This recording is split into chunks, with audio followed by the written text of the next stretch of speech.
Hello, welcome to week 2 of The Great Story.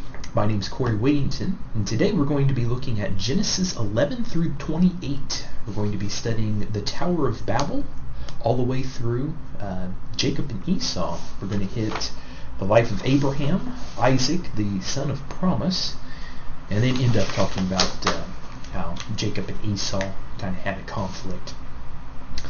So we're going to start today in Genesis 11. My study guide this week is 5 pages long, available at CallUponTheLord.com. That's down from 6 pages last week, so hopefully I can keep this under an hour. Last week's video went to about 70 minutes, so that's about 10 minutes more than what I wanted to put out. But I tell you, once I get talking about the Bible stories and such, I get a little verbose. And looking back on what I did last week, I don't even feel like I scratched the surface of what's really in these stories.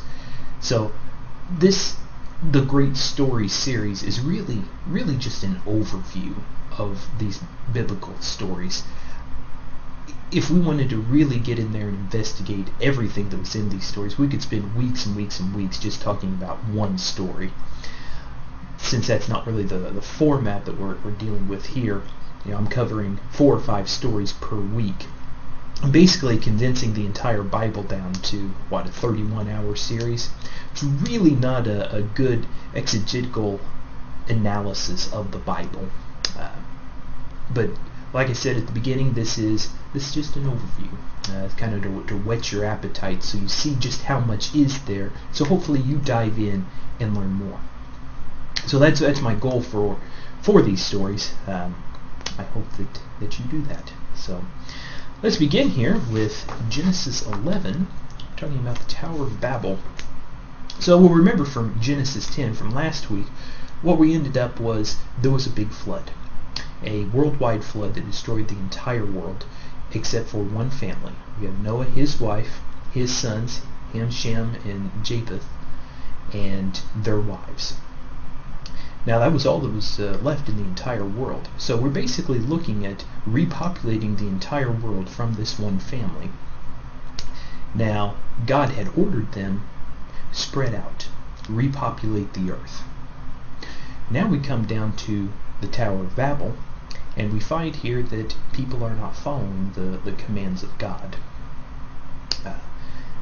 They didn't do what God had prescribed for them. So the Tower of Babel, says in Genesis 11:2, Tower of Babel was located in the plains of Shinar. This was part of Nimrod's kingdom, a man aptly named, as you will see here later on. Shinar is a region also known as Babylonia. This is what we consider Babylon, kind of that area down in there in the Middle East. So, plains of Shinar is Babylon. So after the flood, God commanded the people to spread out. Of course, they did not. And we see here their sins aren't only sins of disobedience towards God, but also sins of pride. So let's look at Genesis 11:4. Read what it has to say here. Genesis 1:4 says, "Then they said, 'Come, let us build ourselves a city and a tower with its top in the heavens, and let us make a name for ourselves, lest we be dispersed over the face of the whole earth.'" So as we can see, they're not really concerned with repopulating the earth as much as they're concerned about making a name for themselves. They knew that if they stayed together, stayed as a group, that they could build this huge tower and become well known among everybody else in the earth. It's not what God told them to do, though. God told them to disperse and repopulate. And here we see they are congregating together and being very prideful by wanting to build this tower to the heavens. God doesn't like it when you disobey orders that are direct orders from Him. So He made them pay for it. So the Tower of Babel, some commentaries refer to it as a ziggurat. So what is a ziggurat? Basically, in pagan cultures, a ziggurat was a large tower that extended up into the heavens. You can think of it, some are more of like a pyramid shape, with a single room on top. Now the room on top was generally stocked with, had a bed, had food constantly kept there, and had a path all the way down from the top to the bottom. What the idea was is that the gods traveled back and forth in the heavens, and sometimes they got tired and needed to rest from their long journeys. So that's why we had this room at the top of the ziggurat, so the gods could rest there, eat the food, kind of recuperate from their long journeys before they came down and intermingled among man. So that's kind of the idea of the ziggurat. It's a very pagan ideal, and that could have been what's going on here. I mean, it could have just been that it was a symbol of their pride, or it could be that this was actually a pagan building that they were building here. Either way, God didn't like it. So what did God do? He looked down, he saw that they were sinning, and said, okay, they all have one language. And because of that, they're able to work together and they can accomplish endless amounts of things. Let's confuse their language. So that's what he did at the Tower of Babel. He looked down, said, okay, we're going to separate you according to your languages. And he gave them all separate languages, and because they could not communicate with each other any longer, then they were kind of forced apart, because without communication, there's tensions that form. So it was God's way of forcing them to disperse. So the question becomes, is there a conflict here between this account, the Tower of Babel, and what we read in Genesis 10:20? Let's go back and look at Genesis 10:20. Let's see what it says. Genesis 10:20 says, "These are the sons of Ham by their clans, their languages, their lands, and their nations." It talks here about different languages. So in Genesis 10:20 here, we see that there are already different languages. Well, it's kind of similar to what we saw in the story of creation, right? Where God tells us, this is what I did, and then Genesis 2 comes back and says, okay, breaking apart day 6, this is what happened in more detail on day 6. It kind of gives you further details on what happened. That's what we see in Genesis 11, is it's giving you details of the genealogies given in chapter 10. And chapter 10 tells you these people came along, and at this point they were separated because of their languages. Chapter 11 comes back and says, okay, now we know that they were separated because of their languages. Here's how the languages came into being. Of course, there's a problem here with secular thinking, because in secular thinking there's always been an issue of, where did the languages come from? It's kind of the old story of, what came first, the language or the thought behind the language, or in other terms, what came first, the chicken or the egg? Well, this goes back to whether you believe in creation or not, because creationists has absolutely no problem with this at all. Chicken and the egg, no big deal. God created chickens. Chickens lay eggs. Same thing with language. When God made Adam, Adam came pre-programmed from the hand of God. Adam could speak as soon as God made him. God made a complete creation in Adam. So what we see with the languages is God gave Adam language. So the initial language was God-given. Okay. On the other hand, if you are, take the more secular view and you're trying to figure out where languages came from, the issue is there are, not that there are so many different languages, but there are so many different root languages that they're so different at their cores, with completely different alphabets, completely different dialects, and construction of basically of the language itself, that it's hard for a secular person to say, well, where did all these languages come from? Because they obviously don't all have the same root. So where did all these languages come from? Well, they came from the Tower of Babel, and God gave everybody new languages. So, yeah, the Tower of Babel was actually a very important event in history. So it's good that we know that. Babel also comes from the Hebrew word which means to confuse. So let's move on to the story of Abraham. Comes a little bit after this. We're skipping down to chapter 12 here. Now Abraham lived about 1800 BC. The ranges in the commentaries are a little bit off. Some say that maybe he lived back as far as 2000 BC. Others say, well, he lived closer to 1800. The Book of Jubilees, I believe, talks about how old Abraham was, how long after the creation Abraham was born. Of course, we don't have the Book of Jubilees in our Bible. It's a Jewish thing.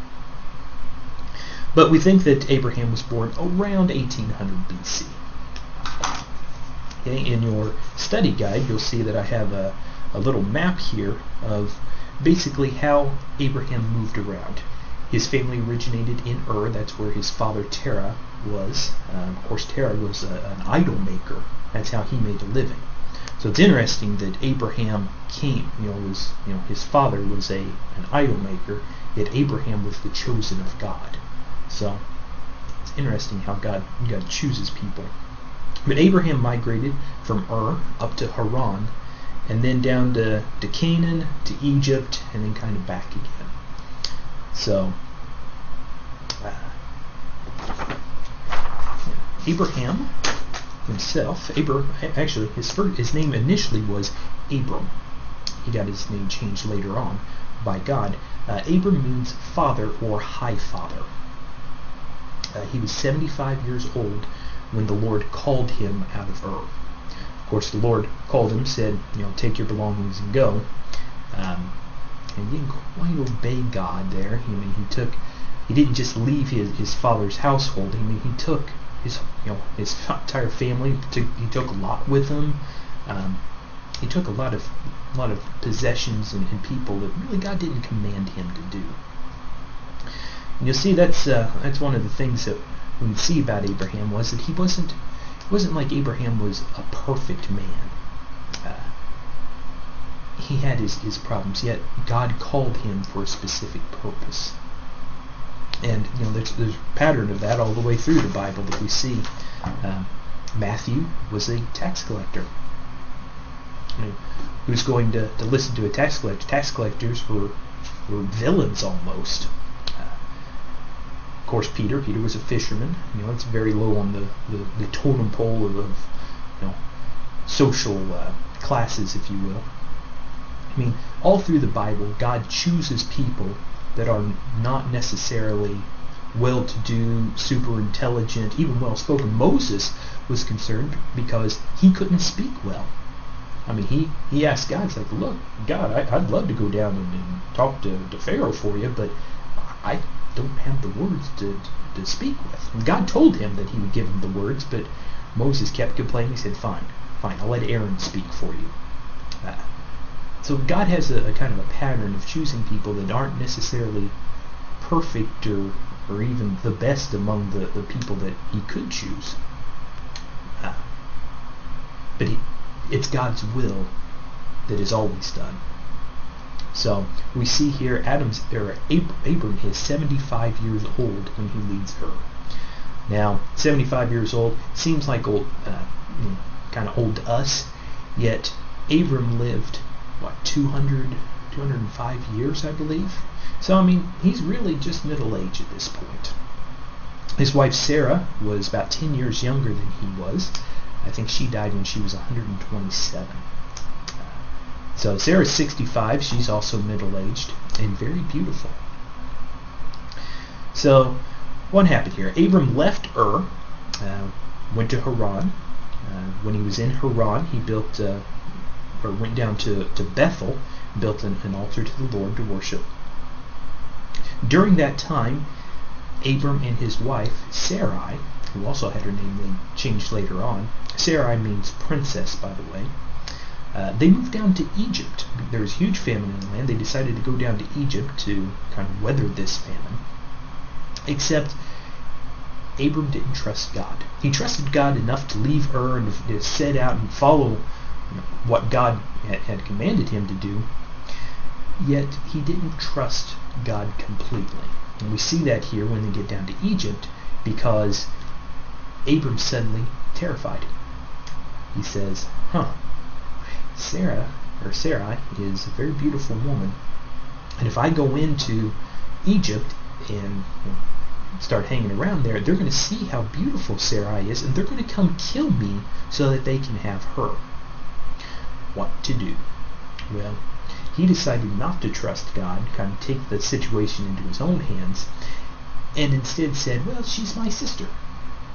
That way, Pharaoh wouldn't feel compelled to kill Abram, but he could take Sarai as kind of a concubine, which of course causes problems because the Lord had promised Abram that he was going to make him into a great nation. So Sarai is 65 years old. She gets taken into Pharaoh's household, and God starts punishing Pharaoh's household immediately with plagues. When Pharaoh figures out, oh man, Sarah's married, he comes back to Abram and says, what are you doing to us? She's married, you need to not be here. Just take your wife and go. So that's what he did. He packed up all of his belongings, he set back out, went out over to the land of Canaan, and settled down. Of course, while they were there, Abram and Lot had some disagreements over the land that they were grazing their flocks on. Abram said, look, anywhere you want, you just look, you take that land, I'll take someplace else.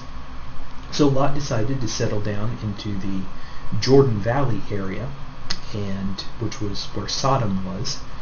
And Abram, he took another place, went over into the mountains somewhere.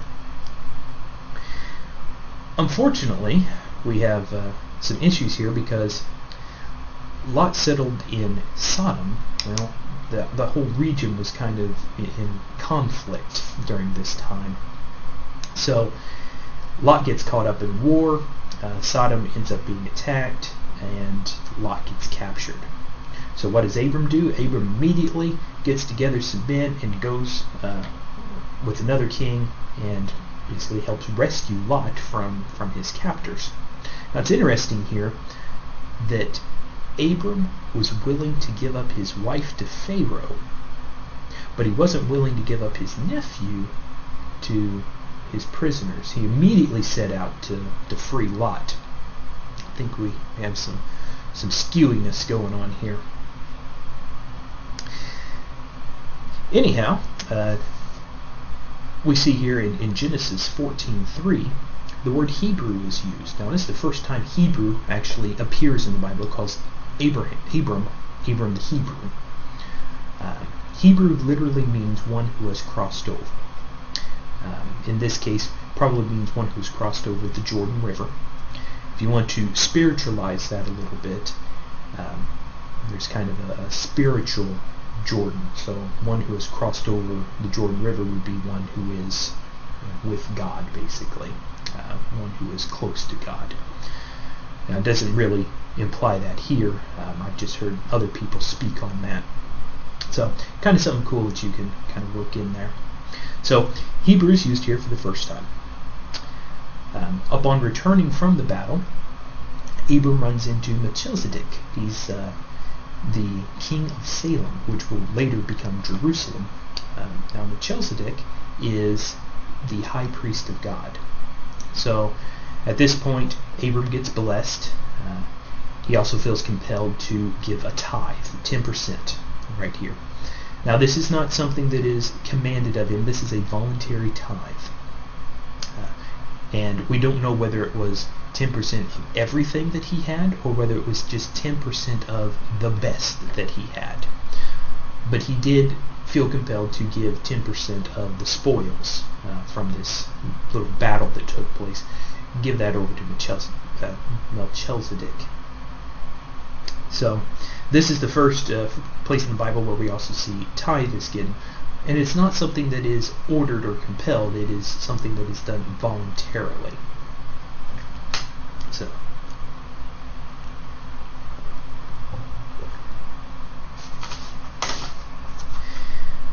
So, sometime after this, Sarah's getting a little anxious. She sees that she's barren, is unable to provide Abram with a child, and yet we know that God has promised Abram would be a great nation. So she says, Abram, I'll tell you what I'm going to do. I have a handmaiden. Her name is Hagar. You go, you take her, have a child by her, and then that will be the child of promise. Well, this is what happens when we take things into our own hands instead of waiting on God to provide for his promises. Abram, of course, he agreed with Sarai and decided, okay, well, this is a good idea. We'll just go ahead and do that. So he takes Hagar, has a child called Ishmael. Now, Ishmael was born when Abram was 86 years old. Let's go ahead and read Genesis 16:12. Let's read a little bit here about Ishmael and see why this is a bad thing.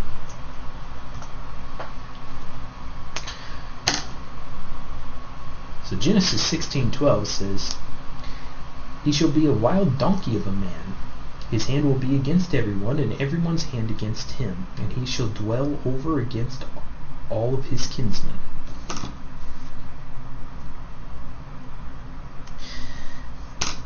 So Ishmael is where all of the Arab nations trace their lineage back through. And we see that today. We have all the Arab nations in the Middle East. They're always at conflict with each other. They're definitely in conflict with Israel, which is God's chosen people. From this time forward, they've basically been at conflict with the land of Israel and God's people. And of course, it tells us that they're going to be right here. So, when Abram was 99, several years later, 13 years after Ishmael was born, when Abram was 99, the Lord appeared to Abram again, and now we have kind of a series of events taking place very rapidly here. This is where the Lord gives Abram the Abrahamic covenant. The sign of God's people will be, they will be circumcised when they're 8 days old. This happens in Genesis 17:10. In Genesis 17:4, Abram's name is changed to Abraham. Abraham means father of a multitude. In Genesis 17:15, Sarai's name is changed to Sarah. And in Genesis 17:16, Isaac is promised to Sarah. Now, we already have Ishmael on the scene. Ishmael is Abraham's firstborn. Supposedly, that's going to be, who is, the father of, the nations. That's going to be who Abraham passes on his birthright to. Except now that Isaac is born, Isaac is the son of promise. So God says, look, I'm not going to give my, pass on my people through Ishmael. Isaac is the son that I promised you. You took your, destiny in your own hands, or at least tried to, by having Ishmael, but that wasn't my plan. So Ishmael's not going to inherit anything. I'm going to pass everything down through Isaac. And God makes that vow in Genesis 17:19. So Ishmael's kind of written out of the will, if you will. So we move on here.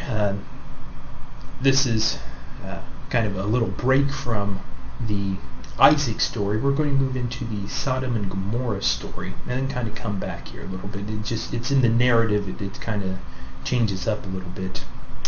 So in Genesis 18:22, Abraham decides to save Sodom. So he goes in. Angel of the Lord comes to him. says we're going to go down to destroy Sodom. And Abraham's like, whoa, Lord, if you could just find 50 righteous people down there, would you spare the place? The Lord says, fine, Abraham. If I can find 50 people down there that are righteous, I'm going to spare it. But Abraham goes a little bit further and says, well, what about 40? Okay, I'll spare it for 40. Well, what about 30? All right, I'll spare it for 30. 20? 20, yeah, okay. How about 10? Okay, 10 people, I will spare this nation. Abraham was really trying to save Sodom here. Of course, we know that ultimately didn't work. God ends up sending 2 angels to Sodom, and Lot meets them at the gates of the city.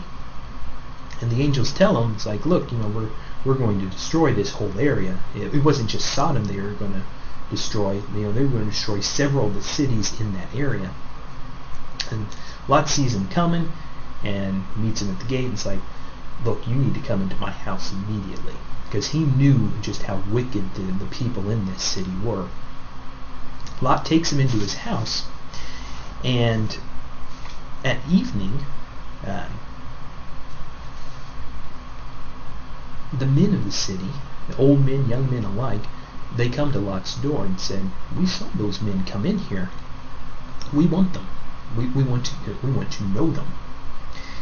Now, it's not like they wanted to make friends with them. As we talked about last time, when the Bible talks about knowing someone, it's an intimate relationship. We talked about Adam knowing his wife and conceiving children, and how Cain knew his wife and they conceived children. That's the relationship that they wanted to have. They wanted to know these men. Of course, we know that to be a sin. And Lot is just terrified. He knows that these are angels of the Lord. And he said, look, guys, you cannot do this. Please do not do this. I tell you what, I have 2 daughters inside. They're virgins. They've never known a man before. You can have them instead. Another real stand-up guy there.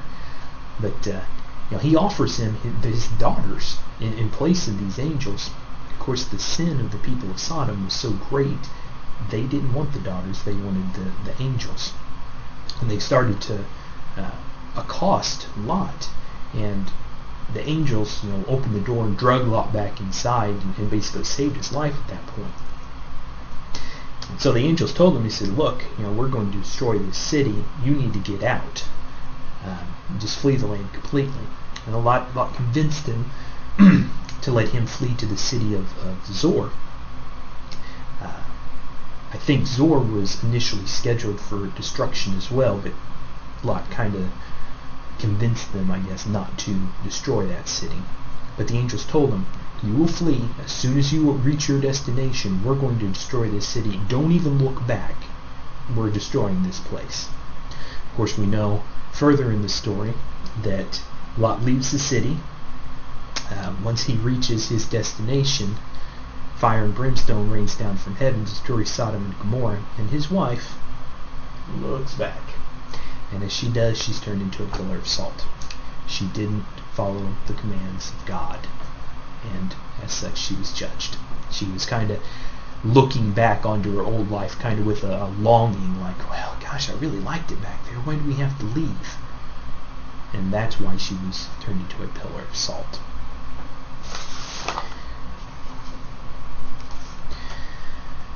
So, we come back to Abraham now. Of course, Abraham, once Lot kind of comes back to him, he sets out for a second time and meets up with Abimelech. He's the king of Gerar. Again, Abraham, after he had trusted God, to leave his initial city of birth and his father and all of that, he's still lying to people now. I mean, God has seen him through all kinds of situations thus far. I mean, he's actually talking face to face with God here, and God has declared him that he's going to be my prophet. But yet he still doesn't trust the Lord for everything. And you see that happens again here. He comes across Abimelech and again decides, my wife is a very good looking woman, and if they see her, they're going to kill me so they can have her. Once again he lies and says, she's my sister. Of course, technically, she is his half-sister, so he didn't lie completely, but a half-truth is still a lie. So what happens is Abimelech takes Sarah into his house, and then the Lord comes to Abimelech in his dream and says, Sarah is married, and I'm going to kill you for taking her into your house. And Abimelech says, look, I did this out of complete ignorance. I did this with good intentions. I had no idea. Please don't hold that to my account. I had no idea. And the Lord tells him, I know that, which is why I kept you from sinning. See, this is one of those places where we can see that man has free will to the extent that God lets us have free will. God can keep us from doing things. It's not just that God will throw up some obstacles in our way to kind of divert us in one direction or another. He can actually keep us from doing things. You remember, God is the creator. He is the potter. We are the clay. When he wants something done, he can just do it. He can impose his will on us, and we just do it. So we have free will as much as God permits us to have free will. And here we see that where God actually prevented Abimelech from sinning with Sarah. So, Sarah, of course, was 89 at this time. Abimelech wakes up and he says, wow, okay, she's married. We're going to send Abraham on his way. So Abimelech, gives Abraham sheep. He gives him goats, male and female service, gives him 1,000 silver pieces, and just tells him, go away, be gone. I didn't mean it. I didn't mean any offense by what I did. I didn't know. Here's my apology. Just please leave. You can take any of the land that you see out there, just settle, and please just leave me alone.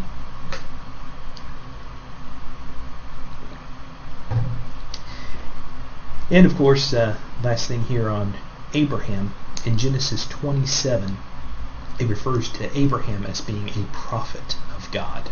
This is the first time that the term prophet is also used in the Bible. And prophet gives the connotation that Abraham was speaking on behalf of God. That's what the prophets did. God spoke through them. So a prophet spoke on behalf of God. And that's what Abraham was. Abraham was the first prophet in the Bible. So moving on a little bit here, at least a year later, we see Isaac is born. Of course, when Isaac is born, Isaac means laughter, because Sarah said that people would laugh at her for seeing that a 100-year-old woman was nursing a child. Sarah was 100 years old when she had Isaac. She ended up dying when she was 127. So, interesting thing here. When Isaac was born, suddenly there's a problem because Ishmael is still around. Ishmael is what, 14 at this time? 13, 14? He was Abraham's son. And by rights, when you took a handmaiden as your concubine or whatever, and had a child by them, you can't just send them away when the rightful heir is born. I mean, there was a social law about that. It's like, you don't want to mess with that. You kind of lose face with people, and kind of go against the law of the land when that happens. However, God steps in and he says, look, I'm going to establish my covenant with Isaac, not Ishmael. You can send Ishmael away. That's fine. Don't worry about Ishmael. I'm going to make him into a great nation as well. And, of course, the Lord did. He ended up coming to Hagar when they were in the desert and giving her water at the well. And he took care of Ishmael. But his covenant was with Abraham, and it was passed on to Isaac. So, we see here that Isaac is confirmed as the son of promise. So, fast forward here about 15 years, at least 15 years. we see that God again comes to Abraham and says, Abraham, I want you to take your son, your only son, and go into the land of Moriah and sacrifice him. Sacrifice him to me. I want you to kill him. Now you got to wonder what's going through Abraham's mind at this point, because God just gave him, this son. He's only like 15 years old. Could have been 15 up to around 30 or so. Commentaries are a little bit hazy on that. Regardless, I mean, he was at least a teenager and a young man. So at this point, God asks, tells Abraham, go kill him. Abraham is quite concerned at this point, and rightly so, because killing people is not typically something that God asks for you to do. So, we have two questions here or two things of note out of God's command. First, he says, go into the land of Moriah. Now, the land of Moriah is interesting because this was the land of where Jerusalem is. 2 Chronicles 3:1 says, on the Mount of Moriah is where Solomon built the temple. Some commentaries say that in the land of Moriah, that basically where God wanted him to sacrifice Isaac was the same place where Christ was crucified 2,000 years later. The second thing here is, what about this human sacrifice here? I mean, God doesn't ask for human sacrifices. As a matter of fact, in the Old Testament, that was one of the things that God really was against, was when people were worshiping Baal, they were basically sacrificing their children in fire. It's called passing through the fire. They would throw their children into the fire to satisfy, or to appease Baal, and that was something that God absolutely abhorred and would not command you to do. I think Abraham knew that, though, and he trusted God. He's like, I don't know why God wants me to go do this, but I'm going to trust God. He's finally figuring it out. Got to trust God. So that's what they did. They set off on a 3-day journey. They come to a place, and they say, Abraham kind of dismounts and says, okay, the boy and I will go on from here. We're going to go worship, and then we'll be back. So what do we see here? Isaac, of course, is 15 years old. Abraham is at least 115. Isaac is, he is going to be bound. The Bible says that once they got there, that they laid the wood out on the altar. Abraham bound Isaac, and then laid him on the altar. So Isaac's part of this too. I said he's at least 15, up to maybe 30 in age. He could have resisted. He could have said, whoa, you're not killing me, Dad. But no, he trusted the Lord too, and trusted his father that the things that the Lord wanted were going to work out right. So he allowed himself to be bound, and allowed himself to be put on the altar. So let's read here in Genesis 22:5 a little bit about this here.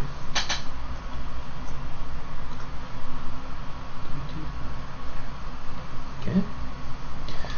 So here it says, then Abraham said to his young men, stay here with the donkey, and I and the boy will go over there and worship, and come again to you. So the boy and himself will come back. Now, Abraham knows that he's going to go over there and kill the boy. But he says that they'll both come back. Now, why did he say that? Did he not have an intention to kill him? Well, we know that he did, because when he actually took the dagger over his head, got ready to stab Isaac, the angel of the Lord had to stop him, because Abraham was going to follow through on it. But what we see is, we'll have to go to Hebrews 12:17 through 19, kind of get a little bit of clarification on this.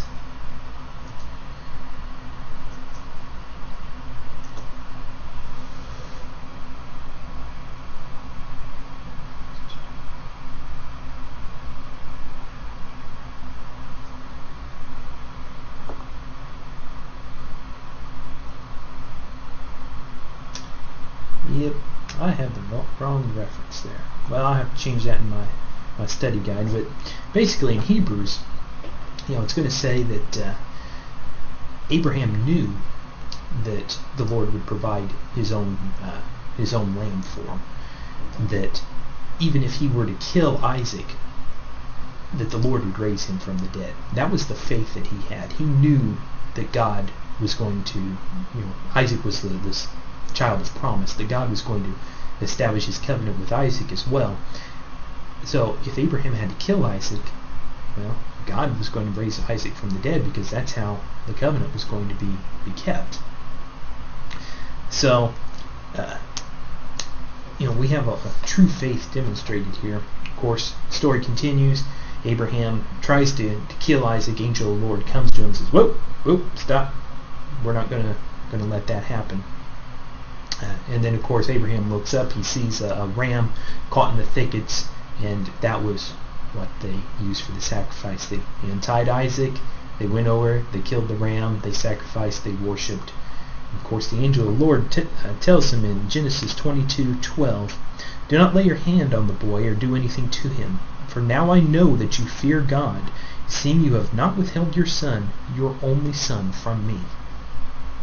A little bit later on, he says in Genesis 22:16 through 18, "By myself I have sworn, declares the Lord, because you have done this and have not withheld your son, your only son, I will surely bless you, and will surely multiply your offspring as the stars of the heavens, and as the sand that is on the seashore.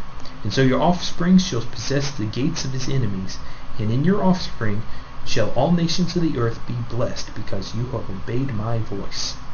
Well, that's also kind of a look forward at Christ, because in your offspring all nations of the earth will be blessed. Of course, Christ came out of the offspring of Abraham here. We know went Abraham, Isaac, Jacob to Judah, and then Jesus was the line of the tribe of Judah. So, another thing here is that this whole scene is very symbolic of Christ. First, we see that God tells Abraham to go sacrifice his son, his one and only son.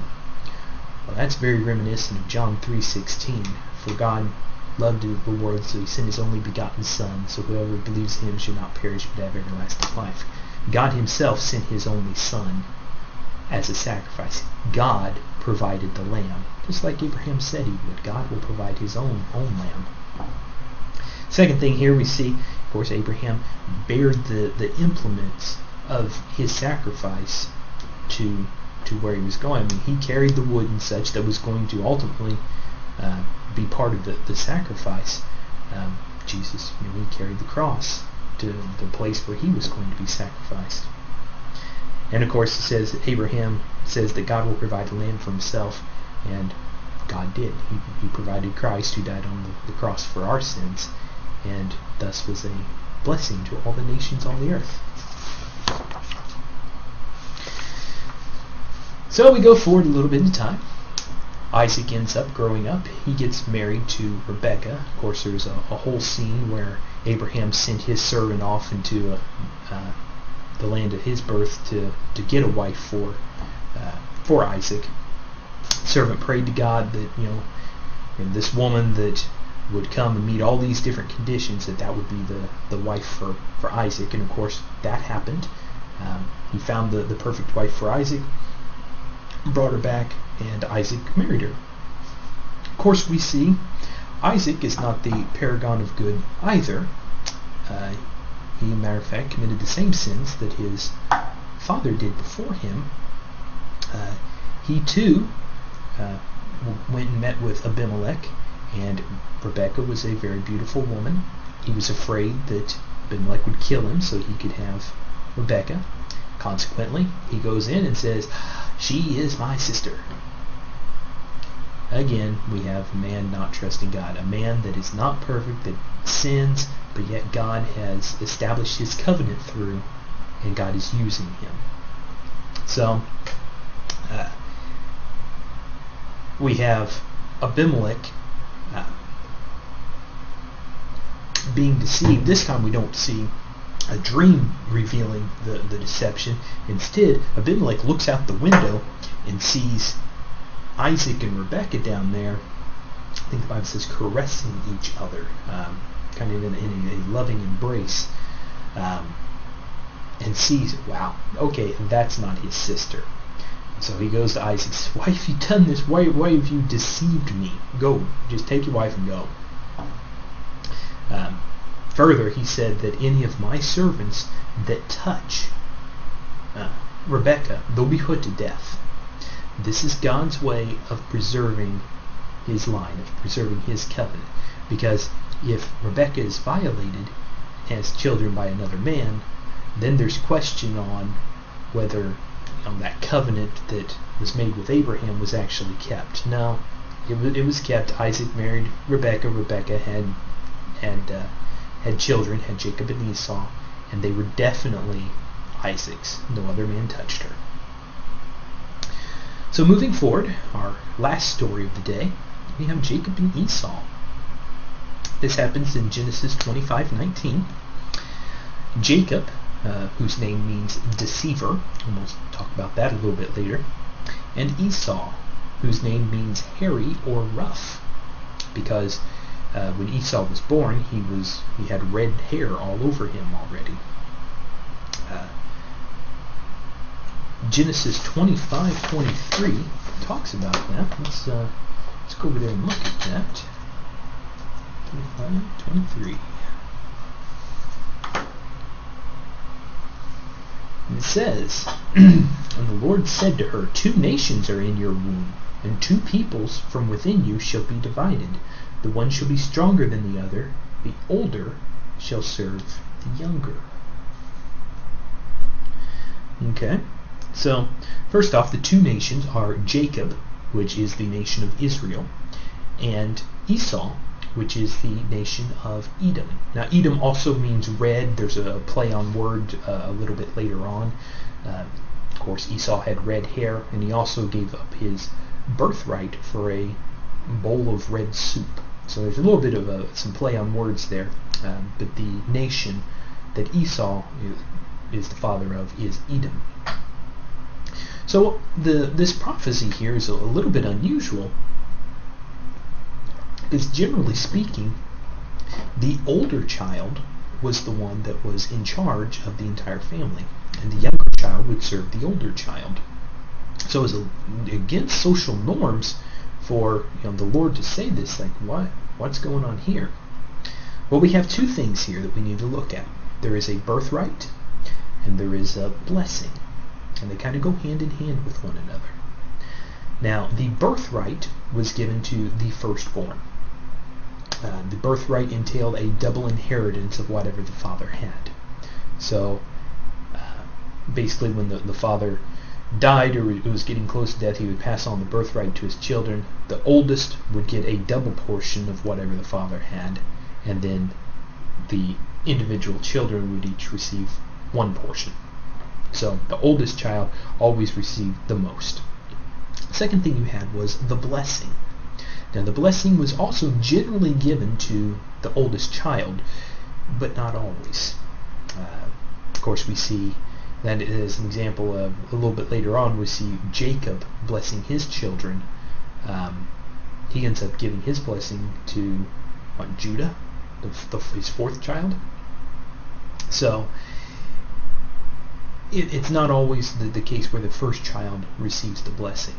But here we see that the older will serve the younger. The blessing was basically being named the head of the household. So once the father died, he would name a new head, and then he would be the patriarch of the family. So the differences between Esau and Jacob were, Esau, the Bible says he was a very hairy man. He was also a skillful hunter, kind of a rough and tough character. He was loved by Jacob the most. I guess he came out first. He was the oldest. He was loved by Jacob the first. The second child, he was loved by Isaac the most. The second child was Jacob. Jacob was a much quieter man. He was more content of, staying in the tents and, kind of a little bit higher lifestyle than what Esau enjoyed. Rebekah loved Jacob as opposed to Esau. So you see here some problems where the parent favors the child. And I'm sure if you are a parent out there, you understand those difficulties. So, first thing that we see happen here is Esau despises his birthright. Bible doesn't say why, but it does say that he's unholy for it. It's in Hebrews 12:16 that talks about that and says that Esau was unholy, that he despised his birthright. As such, he comes in one day from out hunting, and he sees Jacob. He's in there cooking, and he says, "Give me a bowl of soup. I'm famished." Jacob, being the deceiver, says, all right, I'll give you a bowl of soup if you sell me your birthright for it. And Esau's like, I'm going to die. I'm so hungry. I'm going to die.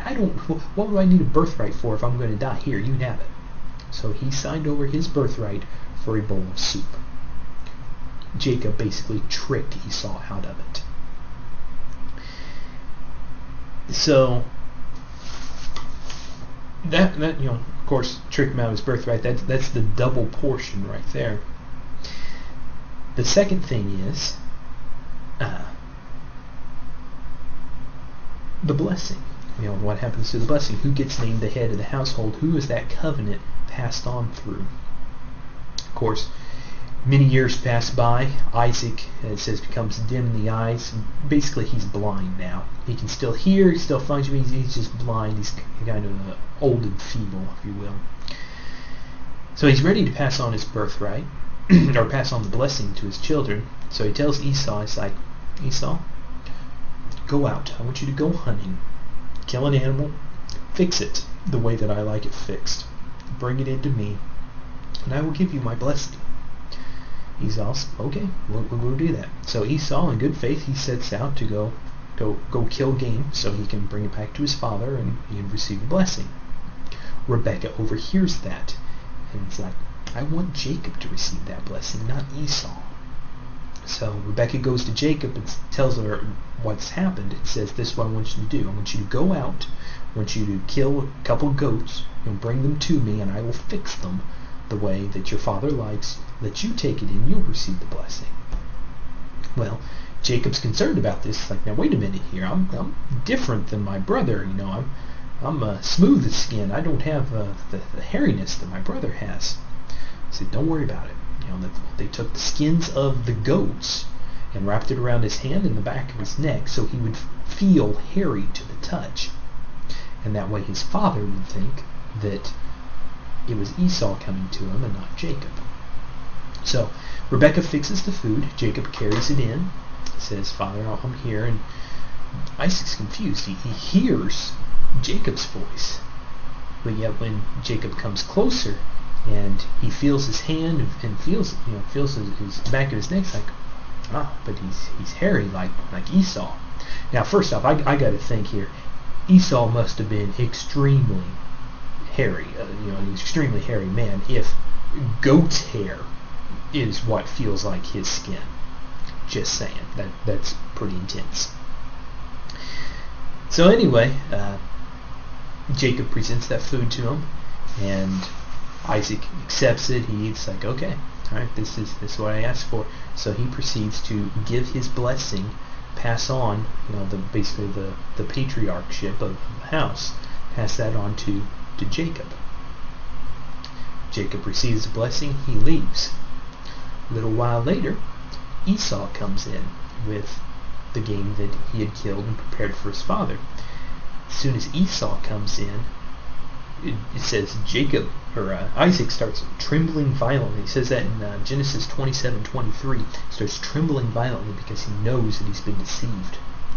Esau himself is very upset because Jacob had tricked him out of his birthright initially, and now he's received the blessing. He begs his father. He's like, please, do you have another blessing for me? His father says, no, I've already given the blessing to Isaac. So he kind of gives Esau not really even a secondary blessing, kind of an anti-blessing, and says, look, you're going to be, your brother's going to rule over you. You'll eventually break the yoke that's on your back, but it's going to be a while. And of course we see that where the nations surrounding Israel were constantly battling with Israel. Eventually, they break free, and the conflict kind of subsides. But Esau didn't really receive a blessing out of it. He's very, very upset. Matter of fact, he is so upset that he says, soon Dad's going to die, and then I'm going to go, after the time of mourning's over, I'm going to go kill Jacob. Of course, Rachel hears that and is very concerned about her child Jacob. So she concocts another plan. Rebecca's a very devious woman. She goes to Isaac and says, I want Jacob to go back to the land of my people to get a wife. So that's what happened. Jacob gets sent away, so Esau doesn't kill him. Goes away, ends up living with Laban in the land of Haran for about 20 years. Of course, Jacob ends up marrying Rachel and Leah. We'll talk about that a little bit next week. That's our next story. But after 20 years, he ends up coming back, seeing Esau, or at least getting ready to meet Esau, and he's actually terrified. 20 years have passed. He hasn't seen Esau. He just ran out on him. And now he's very concerned. He's like, well, is Esau going to kill me? So he ends up sending offerings and such to Esau. It's like, well, hopefully I can soften him up a little bit before we meet. So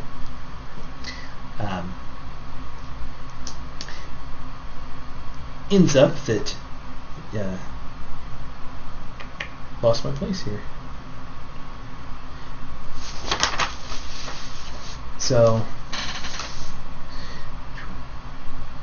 Esau ends up embracing Jacob and says, well, we're sorry that that has happened, that you went away. We're very glad that you're home. They end up embracing each other and living happily ever after.